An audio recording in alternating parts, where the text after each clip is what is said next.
All right, welcome to the Just Us Express. I'm Just Us, and today's train of thought is going to be a little wild because today is the first episode. It is our pilot episode. Now, for those of you who have been keeping up with Clayfield Productions is a company that I started when I was about 15 years old. At the time, that was not the name for the company. The company has evolved and gone through a lot of different changes as time has grown, as things have gone on.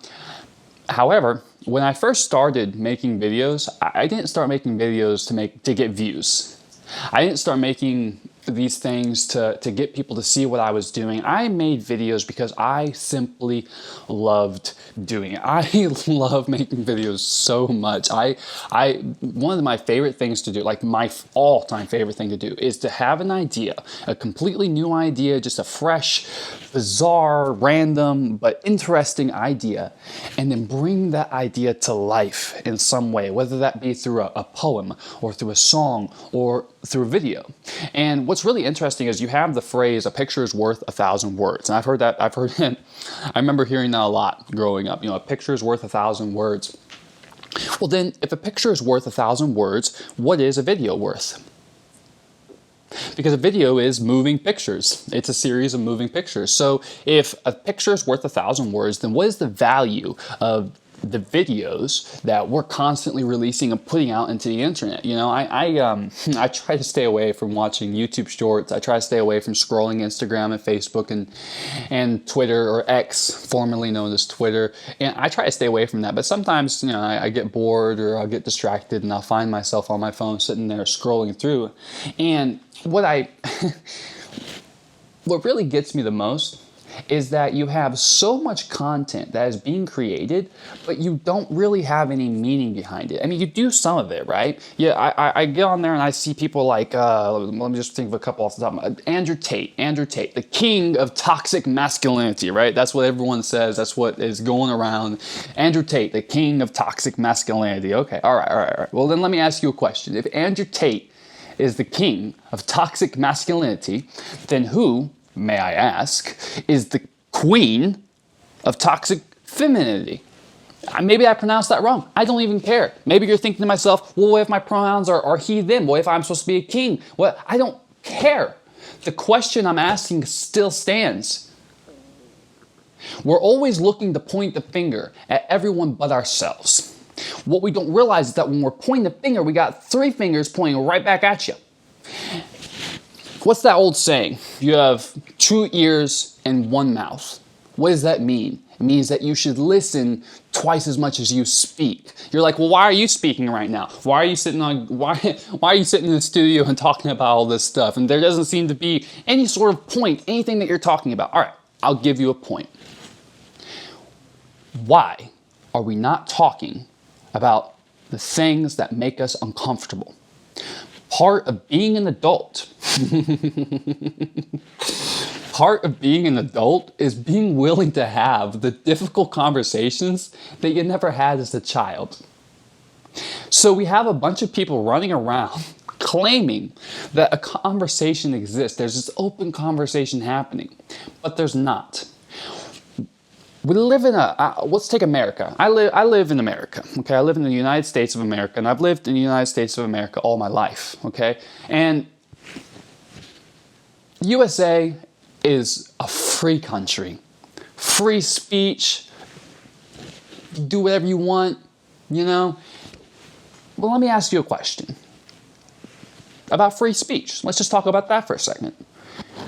If we really have free speech, then why can't I say the word nigger?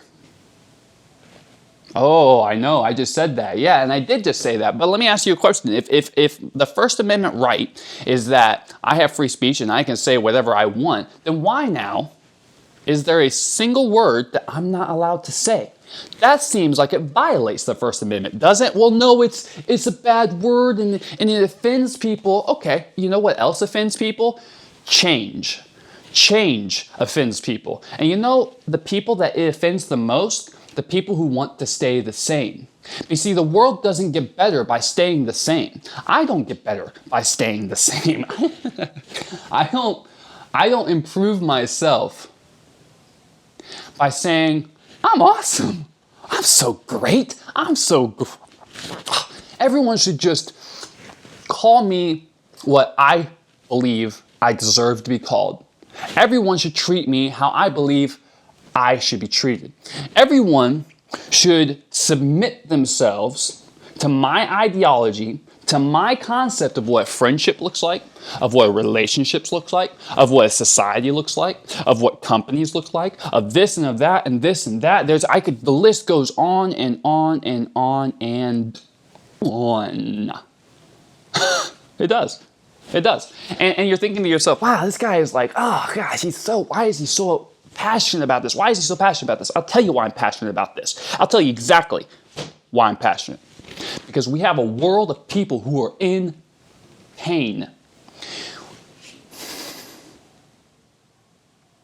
When I was younger, I used to sit in my room, like many children do. When I was younger, though, I would sit in my room and I would just kind of stare off into space, and I would just be thinking about different things. And I remember one time having this thought. I grew up in a very religious family. We went to church every Sunday. We often went to church on Wednesdays. We weren't in perfect attendance, but we were a God-fearing family, and we attended church and we gave to the church, and we tried to attain to all of their rules and their regulations, and to keep ourselves up with the status quo, right? But something about that life, something about the things I was being taught, none of it ever really made sense. None of it ever really clicked. I didn't fully believe it. I believed what they were teaching me because they were telling me it was right. This is the right thing for you to believe, and this is what you should believe because this is right. But when I grew older and I stepped away from that, I began to see that right and wrong, they're often a matter of opinion. And that's not to say that there isn't actual right and there isn't actual wrong, but in today's world, the lines have become so blurred that all we have to work with is opinion. And if you watch the majority, getting back to what we were talking about earlier, you watch the majority of the shorts that are on your cell phone, it's just a bunch of people talking about their opinions. And right now, I'm doing the exact same thing. What is the difference between me stating my opinion and 90% of everyone else? Is that I'm aware of the fact that it's just an opinion. I'm aware of the fact that it doesn't matter what I think. The world happens regardless of me. Everything, the planet is still spinning around the sun regardless of whether I get up out of bed in the morning. The universe continues to expand at a rapid rate regardless of what you think of the words that are coming out of my mouth right now. That is the difference between what I have to say and between what so many other people have to say. I'm not going to sit here and tell you to believe what I believe because that defeats the purpose of perspective. If you believe something different and I believe something different, then maybe there's a middle ground. Oh, why do I have to come to your side? Why do you have to come to my side? Why does there have to be sides in the first place? It doesn't make sense. You look at the media, you look at the world we live in, it is a divisive plane. It's meant to divide us into sections, into groups, into labels, into race, into politics, it's designed to divide. So, I'll leave you with one final question. If the world that we live in is divided, why do you have to have a side? Why can't we just be one? My name is JustUs, and this has been the JustUs Express. I hope you're thinking about my train of thought.